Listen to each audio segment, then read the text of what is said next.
Dear colleagues, my name is Katie Darchenko, and today we are here in European Parliament, and I wanted to have conversation with you about lobbying and advocacy practices and about communication between NGOs, some societies, countries also, and also if you work in association, how can you work here in European Parliament. So firstly, of course, you must understand your issue, and you must prepare all information, for example, analytics, reports, and so on and so forth, to show briefly, for example, for 1-2 page, and not so briefly, for example, some details in reports or in some booklet to member of European Parliament or member of European Commission if you work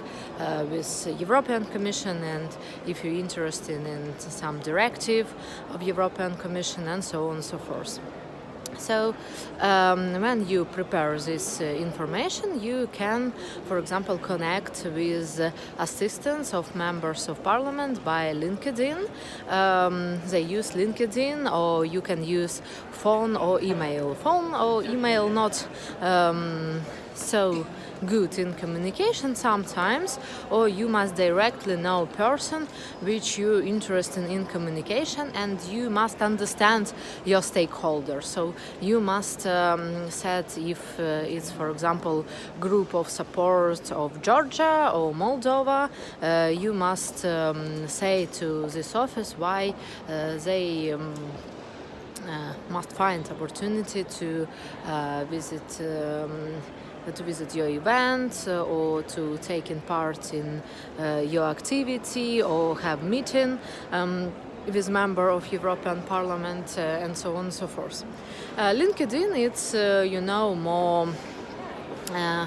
more effective. Why? Because you have person communication. So, for example, assistants of member of European Parliament understand who you are and what you propose, and also what your experience to work, and so on and so forth. It's better because every office can understand that, for example, you for a long time work with this issue and you are really professional in some points what you do.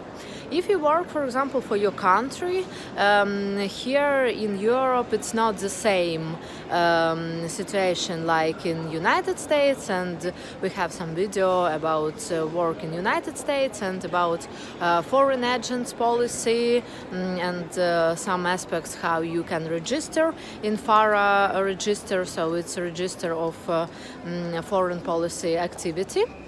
But here you can communicate, for example, from your country or from steel industry of your country, or so on and so forth.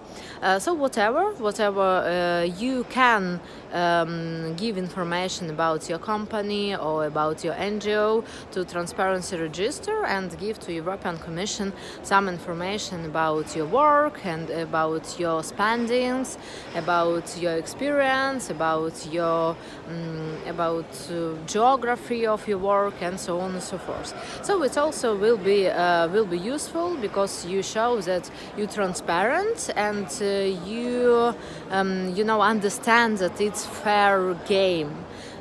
So also please check Transparency Register. It's quite easy to look through. It's called in Internet Transparency Register. So that's why first step it's issue management and understandable proposal, short form and long form.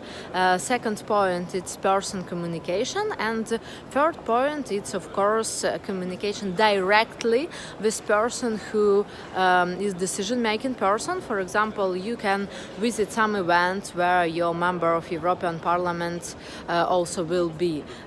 You can, for example, also visit this person here in lobby of European Parliament. So as you see, it's quite big lobby, and it's only you can see one part of this lobby. That's why you really can meet this person, and you can explain why your issue, why your aspect, why your project. It's really important to communicate directly, for example, without assistance. Yeah, because we really understand that not every assistant can deeply can do deeply analysis about your issue and deeply analysis about some points of cooperation. It must be in this way, and I propose to you really communicate directly with person. And of course, you must understand all interest, all CV, all future projects of this person, of member of European Parliament, and of course some traditions from country which he or she represents. Because, for example, with German members of European Parliament, you must communicate in one way, and for example with a member of European Parliament from Lithuania or from Poland, you can communicate another way. And of course it's better to communicate on their language, or to communicate with international language, so they have official language of European Parliament, and also some of members of European Parliament better wanted to use their native language, and you understand that in communication it will be quite useful.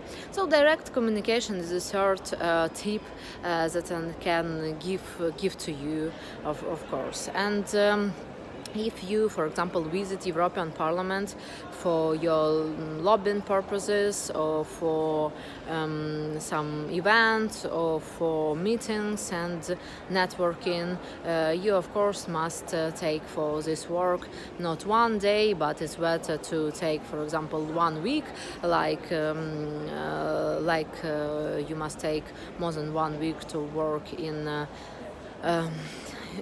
US, to work in Washington DC, because you must, for example, understand all stakeholders here. If you, for example, work in agri-sphere, you must know who work in agri-sphere here, who are stakeholders, and can you work with these stakeholders, or they have opposite position from your position. You must understand all position in office, and you must understand your member of parliament. And that's why if you also hold some events here in European Parliament, or for example in press club, or in some conference hall here in Brussels, you must prepare it not directly in the same day, but also in advance. But event, it's a cultural event or a profile event. It's also quite good instrument, like also media campaign to communicate with your stakeholders. So I wish you good luck in your communication projects and in your lobbying here in European Parliament. And please remember that lobbying and advocacy, it's important